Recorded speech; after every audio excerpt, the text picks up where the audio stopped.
The Hindustan gadget की special report में आप सबका स्वागत है। आज हम बात करेंगे मुल्क की कुछ अहम खबरों पर। सबसे पहली खबर, कांग्रेस ने आज तंजीम में कई सतह पर तब्दीलियां की हैं, जिनमें सबसे बड़ी तब्दीली ये रही कि इमरान प्रताप गढ़ी को अक़लियती डिपार्टमेंट का चेयरमैन बना दिया गया है।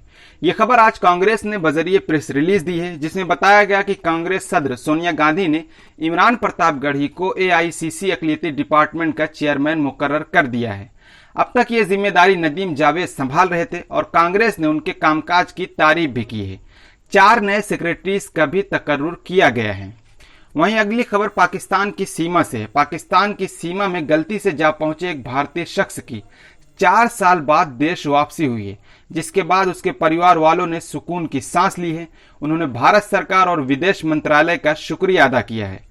परिवार वालों ने बेटी की सुरक्षित रहाई और देश वापसी सुनिश्चित करने के लिए तेलंगाना सरकार और भारत सरकार का भी शुक्रिया अदा किया है। वहीं अब अगली खबर लखनऊ से। इंटरमीडिएट के स्टूडेंट के इम्तिहान के सिलसिले में CBSE बोर्ड के फैसले पर अमल करते हुए यूपी में योगी गवर्नमेंट ने जुमेरात को Uttar Pradesh secondary education council के 10वीं और 12वीं क्लास के इम्तिहानात को मनसूख करने का रस्मी ऐलान कर दिया है। वजीर आला योगी आदित्यनाथ ने जुमेरात को कोरोना इंतजाम के लिए तश्कील शुदा टीम 9 के साथ मीटिंग में कहा कि कोविड वबा के मौजूदा हालात को देखते हुए बच्चों की सिक्योरिटी सबसे ज्यादा तरजीही काम है।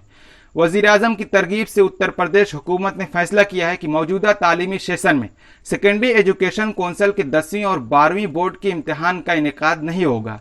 इस जिम्न में तफसीली मैनुअल और दीगर हिदायत जल्द ही जारी कर दिए जाएंगे। वहीं यूपी की राजधानी लखनऊ के एक गांव में रहने वाले परिवार पर कोरोना का ऐसा सितम बरसा कि महज 25 दिनों के अंदर परिवार के 8 लोगों की मौत हो गई है। इस घटना से लोग बेहद सख्ते में हैं। वहीं अब अगली खबर बिहार से है। बिहार में कोरोना इन्फेक्शन के फैलाव को रोकने के लिए लॉकडाउन है, लेकिन सियासत अब भी उरूज पर है।